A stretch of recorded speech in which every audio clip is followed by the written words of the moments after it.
September 3rd, 1990, 3:15 a.m. A car crossed the center line. What followed did not unfold in seconds, minutes, or even in a single place. This documentary presents the first-hand account of a man thrown from his body during a fatal crash, who witnessed the death of his friend and then entered an experience that did not obey time, distance, or physical law. He recalls watching the living without being seen, moving freely through time, undergoing a complete life review, and encountering a vast intelligence that offered knowledge, choice, and consequence. What makes this account different is not only what he saw, but what he brought back. September 3rd, 1990, 3:15 a.m. A car crossed the center line. There was no warning, no time to shout, no space to move, just headlights, then impact. Metal folded inward, glass exploded, the sound was violent and final.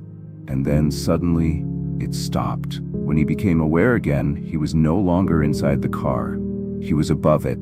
The first thing he saw was fire, small at first, crawling out from under the hood, licking upward, growing, not yet unstoppable, but close. The second thing he saw was his body, slumped in the passenger seat, twisted at an angle that didn't look survivable.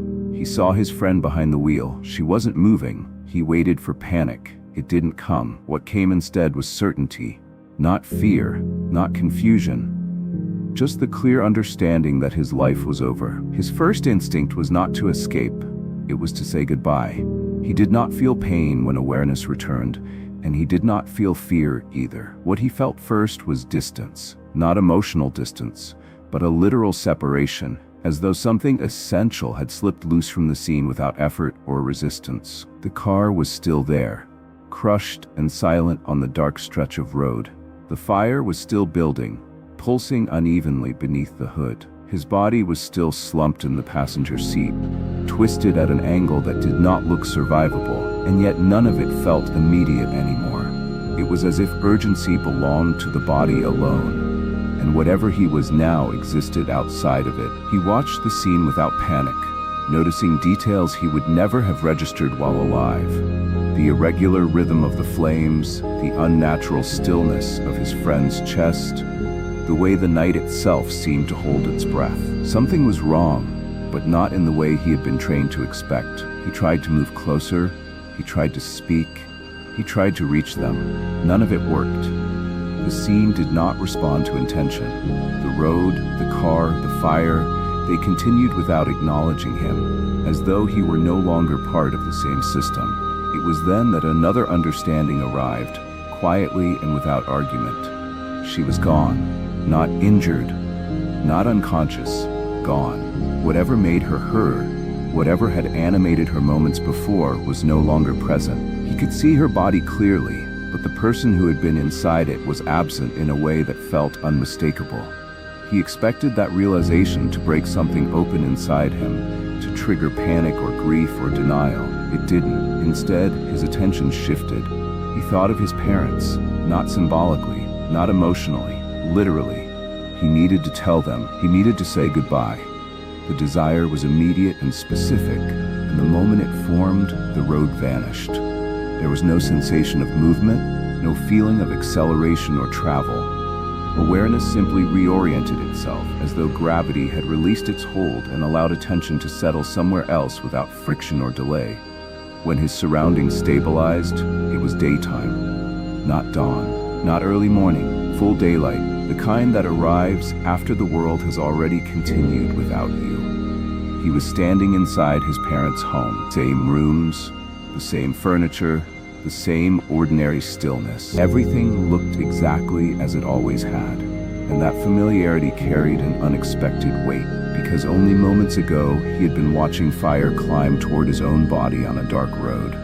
His parents were there, moving through the house in the slow, unremarkable way people do when nothing has happened yet, when the phone has not rung, when the worst moment of their lives is still forming somewhere far away.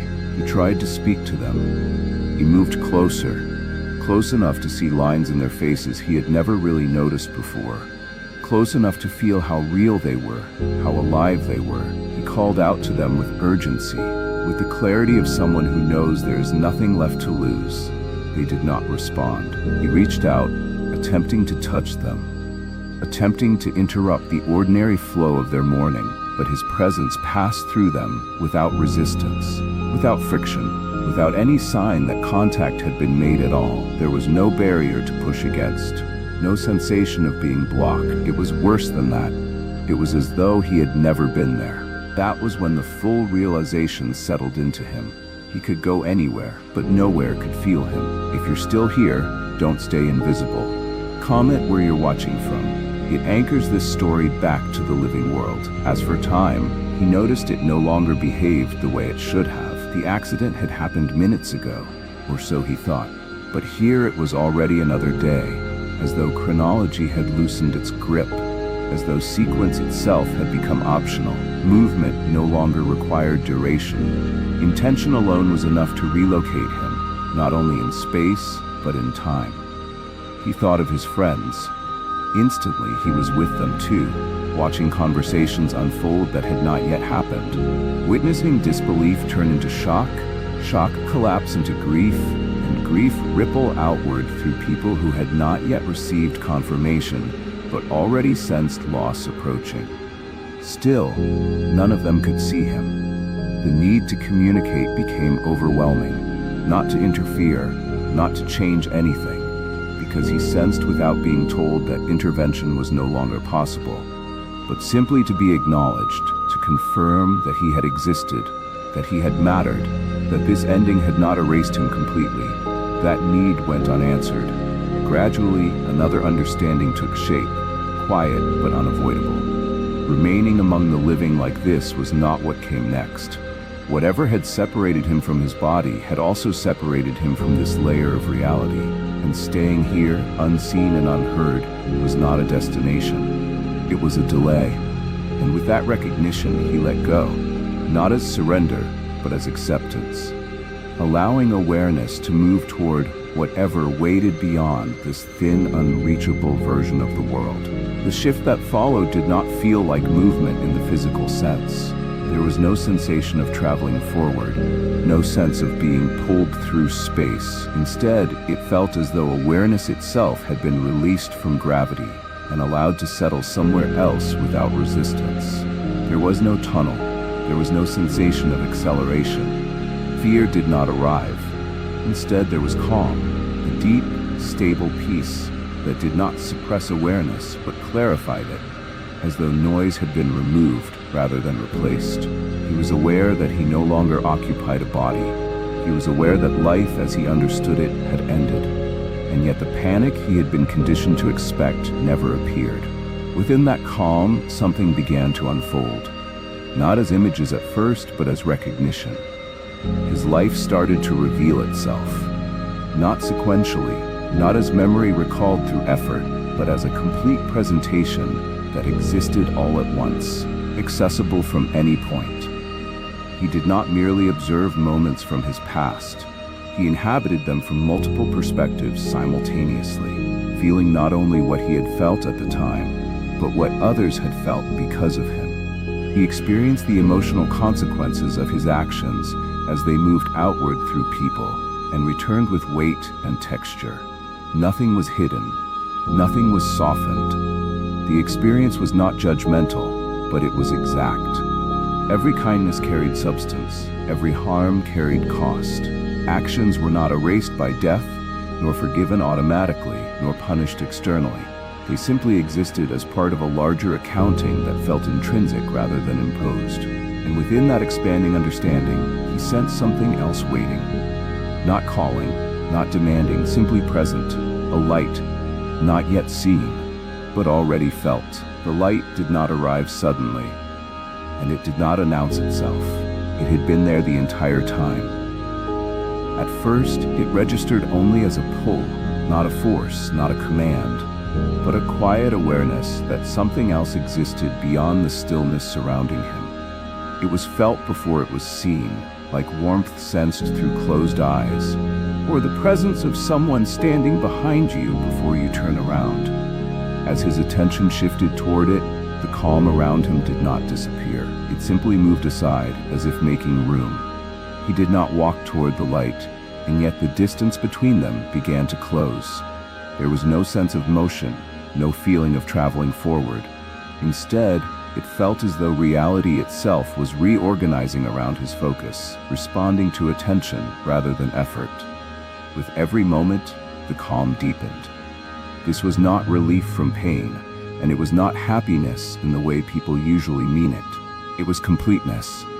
The feeling that nothing was missing, that nothing needed to be added or corrected. The absence of longing surprised him. Wanting, striving, hoping, all of it felt like something tied to the body, not to this state of awareness. When the light became visible, it did not take a simple shape. It was vast, rising upward like a luminous structure that resembled a cone only in the loosest sense, widening into brightness that felt endless without feeling distant. It did not blind him, it did not overwhelm him. Instead, it adjusted, revealing only as much intensity as he could take in at once, as though it understood his limits better than he did. As he drew closer, understanding began to form without words. Not spoken, not heard. Known, peace, joy, love, happiness, eternity. These were not labels or ideas. They were states of being layered together, experienced all at once. Together, they carried a single message. Whatever this light was, it was not an escape from existence. It was existence without distortion. Then something unexpected happened. He realized he could stop. Nothing was pulling him forward. Nothing was forcing a decision. He was not being judged, processed, or directed. He still had agency, and that realization carried weight. What happened next would not be automatic. It would be chosen. Curiosity took over. Instead of entering the light immediately, he slowed, allowing himself to remain just outside it. He observed it, not out of fear, but out of the same instinct that had guided him in life, the need to understand before committing. As he did, something remarkable became clear. Knowledge was available here, not stored in books, not delivered through instruction. Available. Answers did not need to be searched for. They existed in a state of readiness, waiting only for intention. When a question formed, understanding followed instantly, complete and unquestionable. He tested this. The scale of what he learned was staggering. Life was not limited to Earth. Consciousness was not confined to one species, one planet, or one form. Existence unfolded across countless worlds, each at different stages of development. Some were far beyond humanity's current understanding. Others were still primitive, learning the same lessons through slower and harsher conditions. When he allowed himself to see one of these more advanced worlds, it did not appear as an image or a vision. He was there. The transition was immediate. One moment he was near the light, and the next he stood among beings who were aware of him instantly. They did not react with fear or hostility. They recognized him as unusual, not dangerous but unexpected. Communication did not rely on sound. Meaning flowed directly, without effort, without misunderstanding. Language adjusted automatically, shaped by understanding rather than vocabulary. They perceived his origin clearly, his physical nature, the violence of his world, the limits of his biology. And while there was no judgment in their response, there was clear surprise that someone from a place like Earth could arrive consciously. They showed him their environment through shared awareness rather than explanation. Cities without doors or windows, movement without urgency, technology so integrated into space itself that it no longer appeared mechanical. Energy was not taken from living things or fuel sources. It was accessed directly, eliminating scarcity as a governing force. He understood why worlds like this did not interfere with less developed ones. Not because of rules, because interference damages growth. Evolution could not be borrowed. It had to be lived. When he turned his attention back, the light was still there, unchanged, waiting exactly as he had left it. Entering it now felt inevitable. But something held him back. Not externally, internally. As he prepared to cross the threshold, he became aware of something heavy within him. Unresolved emotions, resentments, judgments he had carried toward others. They were not dramatic or obvious, but here they registered clearly, like weight, like density, like friction. He understood immediately. Forgiveness was not being demanded. It was required, not as a moral rule, but as a condition of alignment. Holding on to resentment altered his state, and that alteration prevented full entry into what lay beyond. To move forward, he would have to release those judgments completely, not pretend, not rationalize, but genuinely let them dissolve. One by one, he did. As he did, the resistance vanished. What followed was not stepping into the light, it was being absorbed by it. Love intensified beyond anything language could carry, expanding not gradually but exponentially, layer after layer, until the sensation itself threatened to exceed his ability to remain aware. And yet, instead of breaking apart, his consciousness adapted, stretching to meet it, discovering that identity did not disappear here. It became clearer. He laughed, not from humor, but from pure astonishment. Death had not diminished him, it had clarified him. The intelligence within the light understood him completely. Nothing was hidden, nothing was misunderstood, and within that total understanding, a single thought formed, a wish. And here, wishes were not harmless. They carried consequences. Surviving the crash did not feel like being saved. In the days that followed, people spoke to him as though he had been given something back, a second chance, a gift, a miracle. They expected gratitude. They expected relief. They expected him to sound happy, to still be alive. What they could not see was that returning felt more like loss. His body healed faster than anyone expected. Bones knit, internal injuries stabilized. Doctors shook their heads and used careful language, attributing his recovery to resilience, youth, or luck. He nodded and let them speak. None of those explanations touched what had actually changed. The real struggle was not physical. It was that nothing fit anymore. Ordinary life resumed around him. Conversations about work, money, plans, frustrations. But it all sounded distant, like noise from another room. The urgency people attached to things felt misplaced now. Arguments felt performative. Ambition felt hollow. Even joy felt thinner than it used to. Not because it was absent, but because he had experienced something that made everything else feel reduced by comparison. This did not make him feel superior. It made him feel alone. He learned quickly that talking about the experience only made that loneliness worse. When he tried to explain what had happened, he watched people shift uncomfortably. Some smiled and changed the subject. Others offered medical explanations, psychological theories, or religious interpretations that felt like attempts to shrink the experience into something manageable. A few listened closely and then pulled away, not out of disbelief, but fear. So he stopped talking. Silence became easier than watching people recoil from certainty they were not ready to confront. But silence did not make the knowledge disappear. It made it heavier. The memory stayed vivid, unsoftened by time, resurfacing in quiet moments when distraction failed. Sleep changed. Dreams were no longer chaotic or symbolic. They were structured, lucid, and often carried the same clarity he had felt beyond the body. Waking up felt like compression, like stepping back into limitation after touching something vast. Some mornings, the weight of being here was harder to carry than the injuries had been. He also noticed that people felt different now. Not morally, emotionally. He could sense what others were carrying before they spoke. Fear beneath confidence, grief beneath humor, anger masking desperation. It was not something he tried to do, it simply happened. Sometimes it was subtle. Sometimes it arrived with such force that he had to withdraw just to stay functional. This awareness did not feel like a gift, it felt like responsibility. Once you see suffering clearly, you cannot unknow it. Once you recognize how easily harm spreads through thoughtless words, small cruelties, and unexamined systems, neutrality stops being neutral. Doing nothing becomes a choice.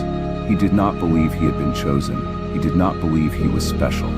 But he did believe that returning with memory intact meant something. Not in a grand, world-changing sense, but in the small, demanding way that forces a person to live differently even when no one is watching. Competition lost its appeal. Dominance felt meaningless. The need to be right dissolved. What replaced them was discernment. He became careful with words, careful with actions, careful with how much harm he allowed himself to cause, even unintentionally. He listened more than he spoke. When people were in pain, he did not rush to fix them or explain them away. He stayed present, and something unexpected happened. People changed around him, not dramatically, not all at once. Conversations slowed, conflicts softened. Moments that could have escalated didn't. He never announced this shift. He never framed it as something he did. It was simply how things unfolded when he moved through the world differently. Still, one question followed him everywhere. Why him? Why return with memory intact when so many others did not? Why survive when his friend did not? Why carry this weight forward instead of leaving it behind? He never found a clear answer. What he did find was this: the experience did not end with survival. It continued forward, threading itself into choices, encounters, and moments where restraint mattered more than action, where listening mattered more than speaking. The hardest lesson was not learning that love was vast. It was learning that living with knowledge of that love inside a world still ruled by fear requires patience, humility, and the willingness to go unrecognized. And even that was not the end, because eventually, remaining silent would no longer be an option. And when he finally spoke again, truly spoke, the experience would extend beyond him, reaching into another life in a way he could not have predicted. That moment was still ahead, and it would force him to confront a question even more unsettling than death itself. What happens when knowledge refuses to stay contained? For a long time, he did not talk about what happened, not because he doubted it, not because he feared ridicule. He stayed silent because speaking felt dangerous, as if putting the experience into words would pull it back into motion. When he finally broke that silence, he did not do it publicly or dramatically. He told a small group, quietly, carefully. He expected nothing to come of it. He believed the experience was personal, complete, finished. He was wrong. Within days, something shifted, not inside him, around him. People he had never met began reaching out. Strangers described experiences that mirrored his in brief, in details they should not have known. The timing, the sensations, the sense of choice. Encounters began happening that felt arranged rather than accidental, as if speaking had activated a sequence already waiting. One night, unable to sleep, he found himself online after 2 a.m., drifting through a forum he had never visited before. He did not plan to engage, did not search for anything specific. Then a conversation appeared, a woman describing a near-death experience, nearly identical to his own. The recognition was immediate and physical. A tightening in his chest, a sensation he had only felt once before, when intention became movement without effort. Without thinking it through, he sent a message. Within minutes, they were speaking privately. He did something completely out of character. He asked for her phone number. She gave it. He asked for her address. She hesitated, then gave it. He did not debate the decision. He did not rationalize it. He got into his car and started driving. Hours passed. He does not remember the road. When he arrived, the sense of purpose was overwhelming. Not excitement, not fear, but certainty. He told her he was not there for comfort, answers, or explanation. He told her something was about to happen, something devastating, and that she would not survive it unless she received what he had come to give. He did not fully understand his own words, but his body did. When he placed his hands around her chest, something moved. Not metaphorically, not emotionally, but physically. Energy transferred with force, structured and directional, strong enough to raise the hair on his arms and leave them both shaking. He told her it was not his, that he was only the messenger. Less than 24 hours later, the event he warned her about unfolded exactly as he had said it would. Watching from a distance, he realized something he had been avoiding since the accident. The experience had never been about escape. It had never been about comfort, and it had never ended. Speaking about it did not release it. It extended it. Whatever he had touched beyond the body was not finished with him. and returning with memory intact had not been a reward, it had been a condition. The question was no longer what happens after death. It was something far more unsettling. What happens when someone comes back carrying knowledge that refuses to stay quiet? When he speaks about the accident now, he does not start with the crash. He starts with the return. Coming back was not a reunion with life. It was a collapse. Everything that had felt vast, effortless, and complete narrowed into weight, noise, and urgency. The body came back online all at once. Pain, gravity, limitation, and the world resumed as if nothing extraordinary had happened. He survived. That should have been enough. But survival was not restoration. From that moment on, life felt thinner. Human conflict felt louder than it needed to be. Time felt crude. Language felt insufficient. He carried memories that could not be shared without being reduced, explained away, or dismissed, so he learned to carry them alone. What unsettled him most was not what he had seen. It was what he could not forget. He knew his friend had not vanished. He knew death was not an erasure, and that knowledge did not comfort him. It complicated everything. Fear of death disappeared, but fear of living wrongly took its place. He did not return to convince anyone. He did not return to preach. He returned changed and discovered that change is rarely welcomed. Years later, the memory has not faded. It remains sharper than childhood, sharper than dreams, sharper than most waking moments. Not because he revisits it, but because it revisits him. In grief, in quiet rooms, in the spaces between words. The experience did not answer all questions. It removed some of them entirely. And what it left behind was not certainty, but responsibility. If death is not the end, then how we live matters more, not less. If consciousness continues, then cruelty echoes. If love is foundational, then indifference becomes the real tragedy. This story does not ask you to believe anything. It only asks you to notice something. Across cultures, ages, and circumstances, people return from the edge saying remarkably similar things. Not about judgment or punishment, but about awareness, continuity, and connection. And perhaps the most unsettling part is not what happens when we die. It is what happens when we come back, and still have to choose how to live. If this stayed with you, don't pretend it didn't. Subscribe. These stories may not come back around, except you do.